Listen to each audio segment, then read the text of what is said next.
Bismillahirrahmanirrahim. Assalamualaikum warahmatullahi wabarakatuh. Waalaikumsalam warahmatullahi wabarakatuh. Selamat siang, salam sejahtera bagi kita semua. Perkenalkan saya sendiri, Dinda Maruli Andi Sregar, dari Prodi Informatika, Fakultas Teknik, Universitas Samudra. Selanjutnya, Yona. Perkenalkan Ibu, saya Yona Diah Dwitya, biasa dipanggil Yona. Saya lulus sebagai dosen Prodi Biologi, Bu. Unsam. Di Unsam, oke. Silakan Ibu Prima. Perkenalkan Bu, nama saya Prima Nusifera. Saya satu-satunya yang dari Fakultas Keguruan dan Ilmu Pendidikan di sini. Saya dari jurusan Pendidikan Bahasa Indonesia, Bu. Oke. Silakan Ibu Fajri. Baik Bu, perkenalkan saya Rahmatul Fajri. Udah kenal. Udah kenal. Insya Allah akan menjadi dosen di kimia ya, di Universitas Samudra. Silakan Bapak Wijaya. Oke, terima kasih. Perkenalkan, nama saya Hamid Wijaya dari Universitas 19 November Kolaka, Fakultas Teknologi Informasi, jurusan atau Prodi Ilmu Komputer. Hari ini kita sudah kedatangan narasumber yang cukup kompeten di bidang pendidikan. Beliau adalah Ibu Fadila SS MED. Beri salam Ibu Fadila. Assalamualaikum warahmatullahi wabarakatuh. Waalaikumsalam. Assalamualaikum warahmatullahi wabarakatuh. Waalaikumsalam warahmatullahi wabarakatuh. Saya akan sedikit bacakan biografi dari narasumber kita ini. Ibu Fadila S1 di Universitas Sumatera Utara dan lanjutkan S2 dari La Trobe University.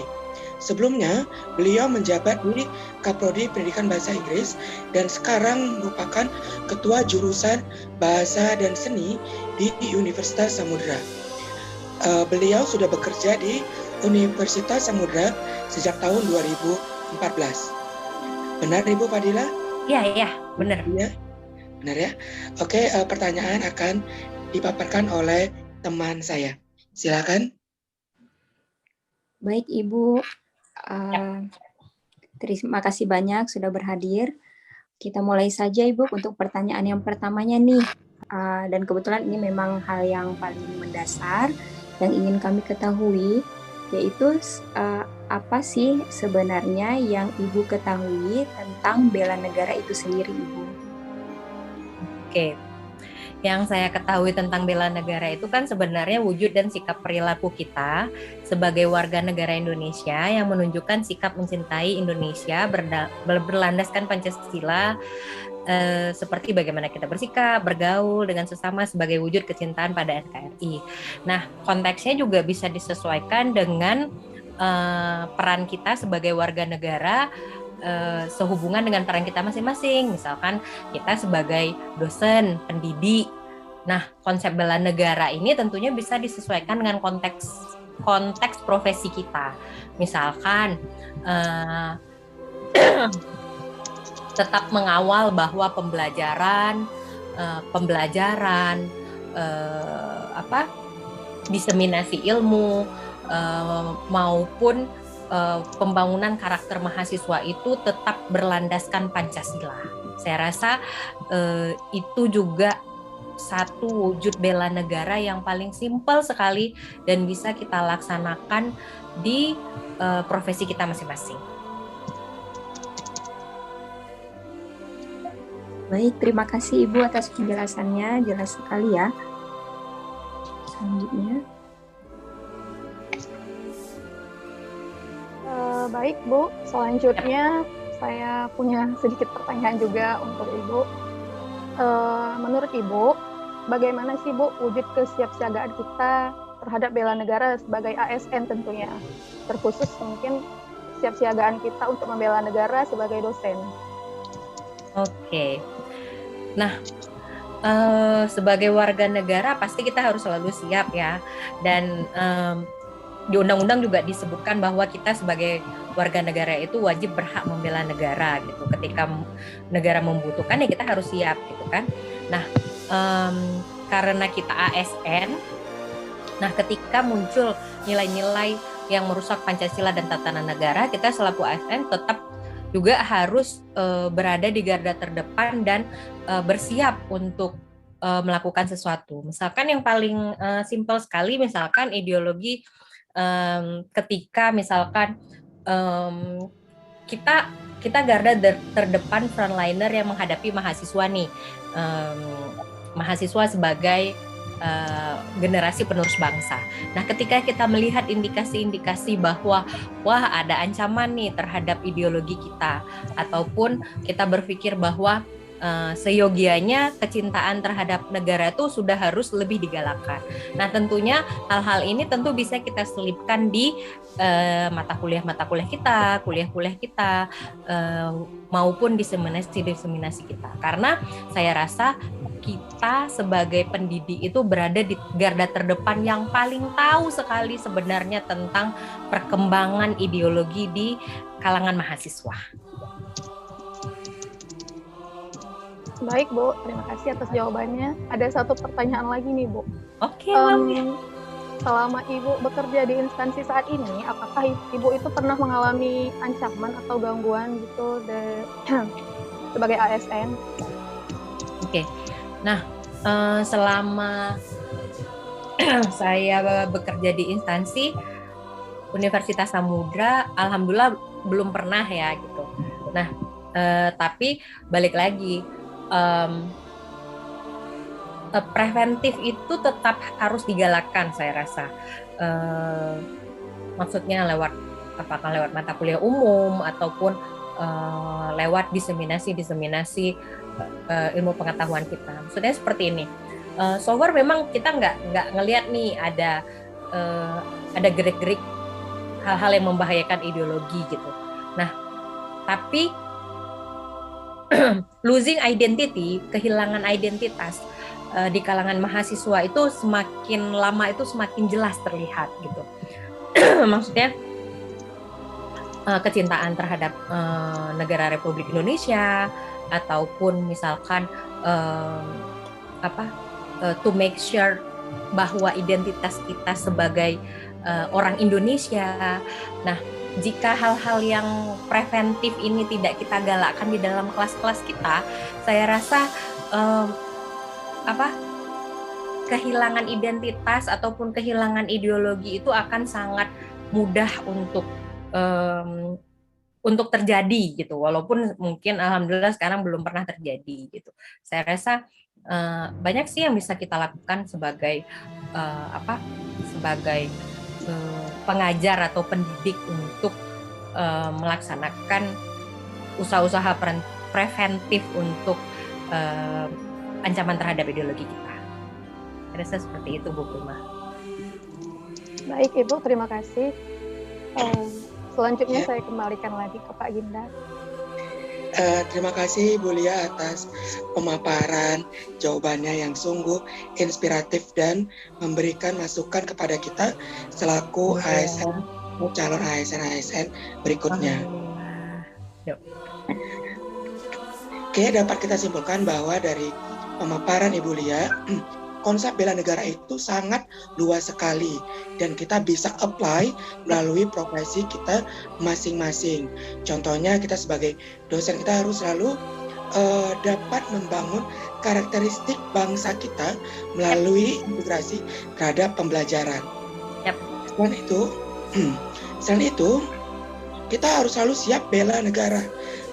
Dan kita adalah dosen sebagai garda terdepan pendidikan yang harus tahu dan paham tentang kondisi ideologi yang dianut oleh mahasiswa-mahasiswa kita. Seperti itu. Saya bacakan sedikit ya profilnya Ibu Muslimah ini. Ibu Muslimah ini merupakan salah satu stakeholder di Universitas Samudra Langsa.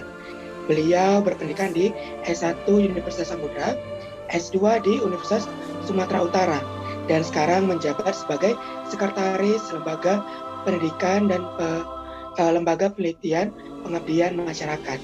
Seperti itu, betul Ibu? Ya, S1 saya di USK, Syahkuala. Universitas Syahkuala.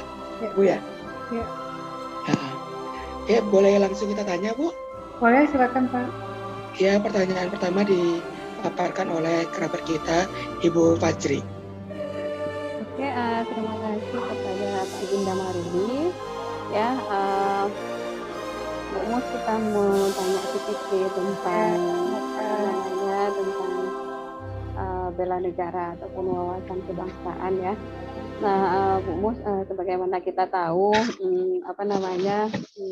mungkin pertama saya mau tanya Bu Mus, kira-kira sudah berapa lama menjadi ASN ataupun abdi negara?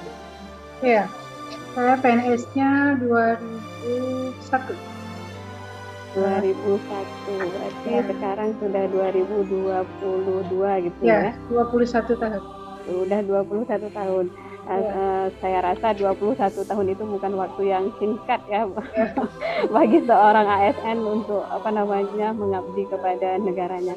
Nah Bu, saya mau nanya nih, sepanjang perjalanan karir Ibu nih sebagai dosen ya khususnya, nah apakah generasi saat ini masih memiliki jiwa bela negara Bu? Kan kita kan tahu nih generasi sekarang penuh dengan fasilitasnya ya, fasilitas yang semuanya ada gitu Bu. Nah, kira-kira gimana Bu pendapat Ibu selama mengajar?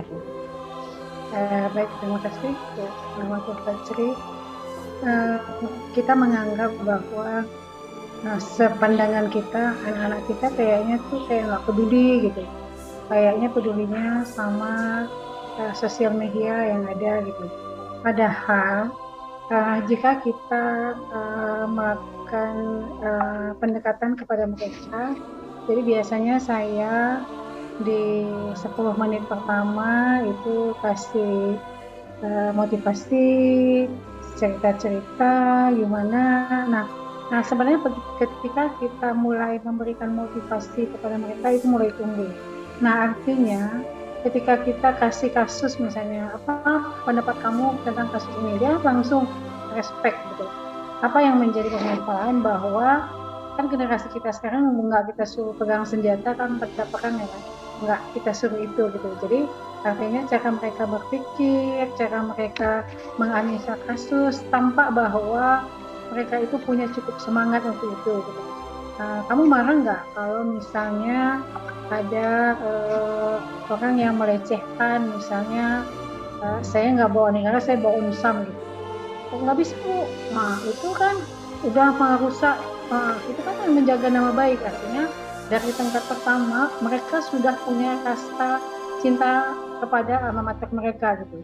Nah cinta kepada alma mater mereka, cinta kepada usaha mereka juga akan terdidik bagaimana mereka nanti ada semangat untuk bela negara. Artinya di dalam pola pikir mereka yang harus tetap kita kasihkan, bagaimana mereka bisa punya respect ketika institusi mereka dilecehkan, ketika negara mereka dijajahkan gitu. Jadi saya rasa mahasiswa kita sekarang masih cukup pintar.